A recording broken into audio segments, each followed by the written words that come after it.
ठीक है, हम लोग ये क्वेश्चन शुरू किए थे लास्ट लेक्चर में, पूरा नहीं हुआ था। ठीक है, तो ये जो क्वेश्चन है, इस क्वेश्चन को ये डिस्कस कर रहे थे लास्ट लेक्चर में।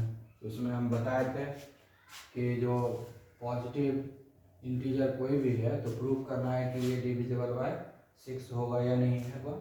कोई भी चीज़ 6 से डिविजिबल तभी होता है जब वो 3 और 2 से भी डिविजिबल होता है। जब तक 3 और 2 से डिविजिबल नहीं होगा तब तक ये डिविजिबल नहीं होगा 6 से। तो हम लोगों को चेक करना है कि 3 से भी डिविजिबल है और 2 से भी डिविजिबल है। तो हम लोग पहले मान लिए कि n³ - n है, एक नंबर है, पॉजिटिव इंटीजर है। ठीक है, इसको हम फैक्टराइज कर दिए n³ - n को। n जो है कॉमन लिए तो n² - 1 आ गया। फिर ये n² - 1 जो है ये a² - b² के फॉर्मेट में है, a² - b² के फॉर्मेट में है, इसलिए a + b × a - b हो जाएगा। तो n को यहाँ लिख दिए और ये a² - b² को हम लिखे a + b × a - b। तो ये हो गया a + b × a - b। ठीक है, तो n³ - n का फैक्टराइजेशन हो गया, ये मिल गया n × n + 1 × n - 1। ये n³ - n। ठीक है, हम चेक करेंगे डिविजिबल है कि नहीं 6 से। तो 6 से डिविजन होने के लिए एक साथ में 6 का फैक्टर आना चाहिए, ये भी 6 से, ये भी 6 से, ये भी, तीनों का तीनों जो है 6 से डिविजिबल होना चाहिए। तब होगा, और ये तभी संभव है जब 2 से भी डिविजिबल हो और 3 से भी डिविजिबल हो। इसलिए हम चेक करेंगे कि n, n+1 और n - 1 ये तीनों जो है 2 से डिविजिबल हो। फिर चेक करेंगे कि ये और ये तीनों जो है 3 से भी डिविजिबल हो। तो पहले हम लोग 2 से डिविजिबिलिटी का चेक करते हैं। हम लोग मान लिए कि अभी जो ये n है, ये नंबर ये डिविजिबल है 2 से, है ना। ये 2 से डिविजिबल है, मतलब डिवाइजर हम मान लिए कि 2 से डिविजिबल है। तो इसका यूक्लिड्स डिवीजन लेमा क्या होगा, n = 2q + r। क्यों ये होगा, क्योंकि क्या होता है फॉर्मूला a = bq + r, यही ना होता है फॉर्मूला। हाँ, और फिर r का वैल्यू जो होता है वो 0 से शुरू होता है और b से कम होता है, यही है Euclid's division lemma a = bq + r। b हो गया हमारा 2 हो गया b। ठीक है, ये तो n है, डिवाइजर 2 है, q हो गया कोसेंट, r हो गया रिमाइंडर, और रिमाइंडर कितना होगा b से हमेशा कम रहेगा। तो हमने डिवाइजर मान लिया है 2, तो 2 डिवाइजर है तो रिमाइंडर हमेशा कम रहेगा 2 से। जितना से भाग देते हैं किसी भी चीज़ का, रिमाइंडर हमेशा उससे कम ही रहता है। तो इसलिए रिमाइंडर यहाँ पर भाग दे रहे हैं 2 से, डिवाइड कर रहे हैं 2 से, तो रिमाइंडर तो हमेशा 2 से कम ही रहेगा, इसलिए आपका वैल्यू 0 है 1 होगा। इसको दूसरे तरीके से कैसे लिखते हैं, <2 ऐसे लिखेंगे और क्या।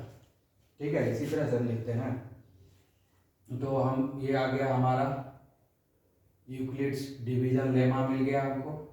तब r का वैल्यू 0 और 1 पुट करेंगे, तो r का वैल्यू जब हम 0 लेते हैं, है ना, तो n का वैल्यू क्या हो जाएगा 2q, क्योंकि r 0 हो जाएगा तो n = 2q हो गया। ठीक है, और 2q में 2 जो है फैक्टर है, तो इसीलिए ये 2 से डिविजिबल हो गया, इसीलिए 2 से डिविजिबल है, प्रूव हो गया। फिर r का वैल्यू 1 लेते हैं, तो n का वैल्यू क्या होगा 2q + 1 हो जाएगा, 2q + 1 हो गया। ठीक है, और हमको वैल्यू निकालना है n + 1 और -1 का। तो अगर हम इस 1 को इधर ले आते हैं तो n - 1 का वैल्यू मिल जाएगा। इसको उठा के इधर ले आए तो n - 1 हो गया, तो क्या मिला n - 1 = 2q। ये भी 2q है, इसमें भी 2 एक फैक्टर है, तो ये भी डिविजिबल हो गया 2 से। तो दो चीज़ प्रूफ हो गया कि n डिविजिबल है 2 से और n - 1 भी डिविजिबल है 2 से। ठीक है, अब तीसरा बच गया n + 1, ये डिविजिबल है कि नहीं। ठीक है, ये भी देखना पड़ेगा। ठीक है, तो ये भी देखना पड़ेगा, तो उसके लिए हम लोग क्या कर रहे हैं, इधर a + 1 जोड़ दिए तो इधर भी +1 जोड़ेंगे, इधर +1 जोड़े तो n + 1 हो गया, इधर +1 जोड़े तो ये +1 यहाँ लिखाएगा, तो हो गया 2q + 1 + 1 हो गया, +1 है यहाँ, एक और +1 आ गया, तो ये क्या होगा 2q + 2 हो जाएगा। फिर 2 जो है कॉमन हो रहा है, 2 कॉमन हो गया, 2 × q + 1 आ गया। अब यहाँ 2 एक फैक्टर हो गया, 2 जहाँ भी फैक्टर आ जाएगा वो 2 से डिविजिबल होगा, इसलिए ये क्या हो गया यहाँ पर n भी डिविजिबल है 2 से, n+1 भी डिविजिबल है, n-1 भी, n डिविजिबल हो गया 2 से, n-1 डिविजिबल हो गया 2 से, n+1 भी डिविजिबल हो गया 2 से। तो ये प्रूफ हो गया कि ये तीनों 2 से डिविजिबल है। अब जो है हम लोग चेक करेंगे कि ये तीनों जो है 3 से डिविजिबल है कि नहीं, ठीक है, क्योंकि 2 और 3 दोनों से डिविजिबल होगा। अब जब ये तीनों से डिविजिबल हो गया तो n³ - 3 प्रूव हो गया कि ये डिविजिबल बाय 2 है, क्योंकि ये और ये तीनों किसका फैक्टर है, इसी का फैक्टर है, और तीनों जो है 2 से डिविजिबल है, इसीलिए n³ - n जो है डिविजिबल बाय 2 हो गया। अब इसी तरह से प्रूव करेंगे 3 के लिए भी। अब मान लेते हैं कि n इज डिविजिबल बाय 3 फिर से, ठीक है, n इज डिविजिबल बाय 3, ठीक है। तो जब हम डिविजिबल 3 से मानेंगे तो सब कुछ चेंज हो जाएगा, इसका यूनिट्स का फॉर्मूला भी चेंज हो जाएगा, 3 हो जाएगा, तो r का वैल्यू क्या हो जाएगा, 3 से कम होगा, ठीक है। तो यहाँ एक और वैल्यू आ जाएगा 0, 1, 2, तो अब r का वैल्यू 0 है, देन तो यहाँ पर 3q प्लस r है, तो ये तो 3q आएगा, 2q नहीं रहेगा, है ना, 3q हो जाएगा। तो अब 3 क्या है, ये 3 एक फैक्टर हो गया q में, इसलिए डिविजिबल बाय 3 हो गया, ठीक है। उसके बाद r का वैल्यू 1 है, तो 1 वैल्यू पुट किया तो n का वैल्यू क्या आएगा, 3q प्लस 1, ठीक है, 3q प्लस 1 आएगा। और तो अगर हम 1 को इधर ले आए तो क्या होगा, n-1 इक्वल टू 3q हो जाएगा, ठीक है, 3q हो जाएगा। जब ये 3q हो गया तो डिविजिबल बाय 3 हो जाएगा ये, क्योंकि 3 एक फैक्टर है, तो डिविजिबल हो गया 3 से, फैक्टर 3 है तो 3 से डिविजिबल, फैक्टर 2 है तो 2 से डिविजिबल, यहाँ पर चूंकि 3 फैक्टर है तो 3 से डिविजिबल हो गया, ठीक है। अब हमको जो है दो चीज प्रूव हो गया, n जो है डिविजिबल बाय 3 हो गया, n-1 जो है डिविजिबल बाय 3 हो गया। अब ये n+1 बचा है, ये डिविजिबल बाय 3 है कि नहीं है वो पता करना है। तो क्या करेंगे, इसी में दोनों तरफ 1 जोड़ देंगे, और इधर n+1 कर दिए, 1 जोड़ दिए, तो इस साइड भी +1 जोड़ना पड़ेगा, ठीक है। नहीं, इसमें तो नहीं होगा, और एक लिखते हैं, इसको छोड़ देते हैं, इससे नहीं होगा प्रूफ।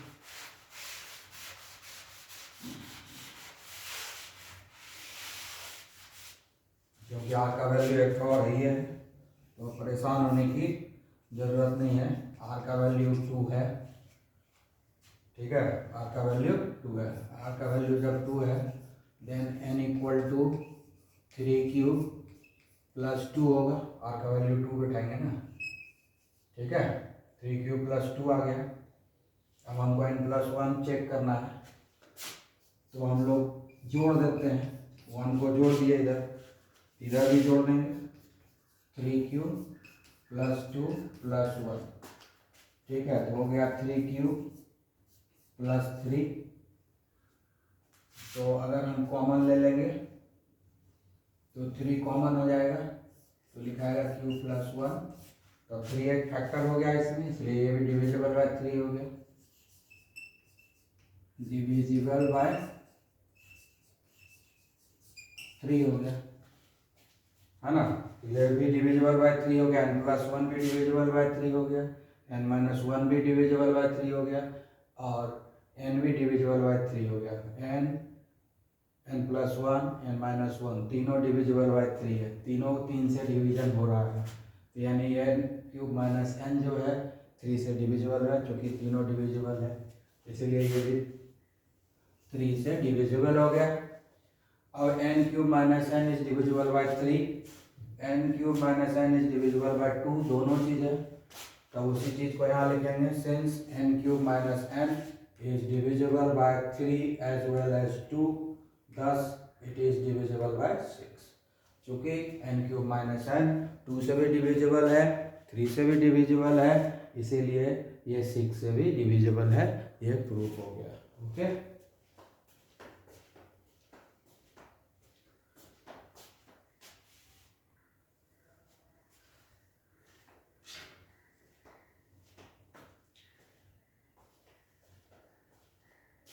ठीक है, एक और क्वेश्चन हम लोग यूक्लिड्स डिवीजन फार्मूला प्रैक्टिस कर लेंगे। ठीक है, इसके बाद इस चैप्टर को हम लोग फिनिश होगा।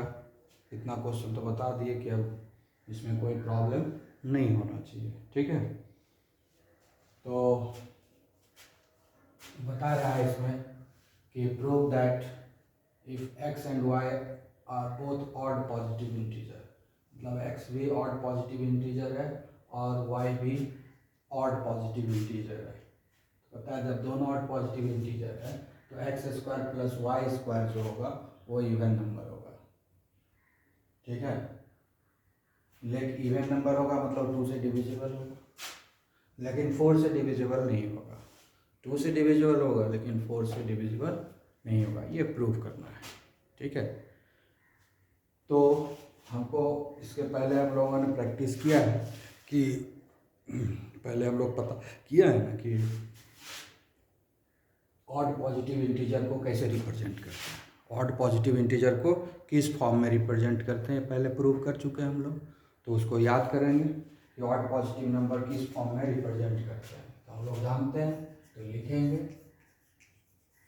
We know that odd positive we know that odd positive integer can be represented by 4m plus 1 and 4m plus 3। ठीक है, ये दोनों से हम लोग रिप्रेजेंट करते हैं। ठीक है, हम लोग ये निकाल कर देख चुके हैं, इसलिए उतना मेहनत करके निकालेंगे नहीं, वो याद रखेंगे तो जल्दी बन जाएगा। फिर उतना निकालने में मेहनत लगेगा, समय की बर्बादी होगी। इसलिए जो सीख चुके हैं उसको याद रखना पड़ेगा, तभी तो क्वेश्चन आगे का जल्दी बनेगा। इसलिए याद रखना है कि ऑड पॉजिटिव इंटीजर को हम लोग रिप्रेजेंट करते हैं 4m + 1 और 4m + 3। कहीं हम लोग 4q लिख देते हैं, कहीं 4m लिख देते हैं, वो तो अपना लिखने का ढंग है, कुछ भी लिख सकते हो। ठीक है, तो हम लोग मान लेते हैं। ठीक है, 4q 4m जो मना है वो लिख सकते हो। तो अब हम लोग मान लेते हैं लेट x = दोनों ऑड है ना, एक दोनों की एक दे देते हैं 4m + 1 एंड y = 4m + 3। दोनों को एक वैल्यू दे दिए। जब दो ही तो वैल्यू होता है, ऑड पॉजिटिव इंटीजर का दो ही तरह का फॉर्मेट होता है, ये और ये, इसलिए x और y दोनों को एक फॉर्मेट दे दिए और फिर दोनों को ऐड करेंगे जैसा कहा गया है। ठीक है, x² + y²। तो x का वैल्यू हो गया 4m + 1², y का वैल्यू हो गया 4m + 3²। अब क्या है, a+b² कैलकुलेट कर देते हैं। a+b² हो गया 16m²। ठीक है, plus 2ab 2 × a × b plus b²। ठीक है, ये एक हो गया। अब इधर हम इसका देखते हैं। ठीक है, ये हो गया 4m + 1 का, 4m + 3 का स्क्वायर कर देते हैं। ये हो गया 16m³ plus 2 × a × b plus b²। ठीक है, ये हो गया। अब इधर आ गया 16m² है और ये 16m²। ठीक है, दोनों लिख दिए एक जगह 16m²। अब ये क्या है, 4 दूनी 8m, 8m हो गया। इधर क्या हो गया, 4 दूनी 8 या 24, ये हो गया 24m। इधर से ये हो गया 1 और इधर से ये हो गया 9।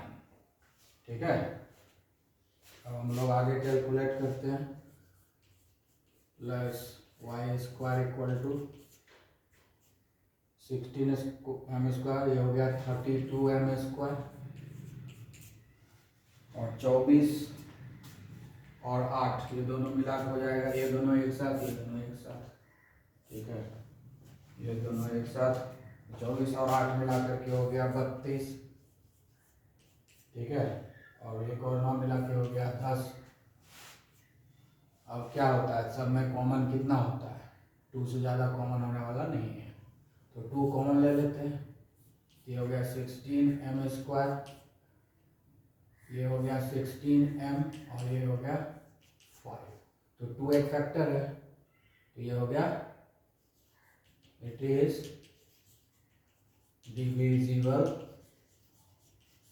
बाय 2, इसलिए डिविजिबल बाय 2 है, दैट इज इवन नंबर, इसलिए x² + y² हो गया इवन नंबर। लेकिन इसमें 4 से ये डिविजिबल नहीं होगा क्योंकि इसका फैक्टर 2 है, फैक्टर 4 नहीं है, बट नॉट डिविजिबल बाय 4, 4 से डिविजिबल नहीं है x² + y² क्योंकि इसमें 4 फैक्टर नहीं है, इसमें फैक्टर जो है सिर्फ 2 है, इसलिए 2 से डिविजिबल है, 2 से डिविजिबल है तो इवन नंबर तो हो गया, तो एक प्रूफ हो गया, ठीक है, कि x² और +y² जो है इवन होगा। दूसरा चीज़ है कि नॉट डिविजिबल बाय 4, तो 4 फैक्टर है ही नहीं इसमें, 4 कॉमन हुआ ही नहीं है, 4 या उससे ज़्यादा कुछ 4 का कोई मल्टीपल कॉमन होता तभी तो 4 से डिवाइड होता ना, 4 से डिवाइड हो नहीं रहा है, तो 4 से जब डिविजिबल 4 फैक्टर ही नहीं तो डिविजिबल कैसे होगा, इसीलिए नॉट डिविजिबल बाय 4 हो गया, ठीक है। तो इस तरह से हम लोगों ने यूक्लिड्स के ऊपर बहुत सारा प्रैक्टिस किया, सबको बार बार रिवाइज करोगे तो समझ में अच्छे से आ जाएगा, ठीक है, ओके।